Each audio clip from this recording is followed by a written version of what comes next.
Hi, my name's Alex. I'm from Ironside Plumbing. I originally started with a little bit of work of my own, and I thought it'd be a good idea to subsidise my work through hipages. Saw it advertised here and there. It was a really good way to start to fill gaps in my schedule. The flexibility is the best on the app. I think that you can use it some days, all day. It's a good way to accept a few job leads and get a little bit more extra work in the pipeline. Space Invaders job popped up.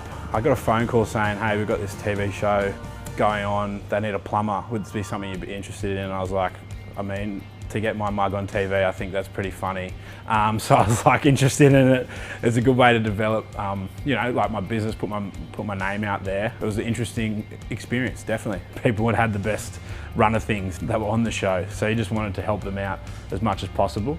When I'm looking for plumbers, ideally, I just want someone that can communicate with the client first of all. If they can communicate the problem to the client, then we know that we're going to get a good result.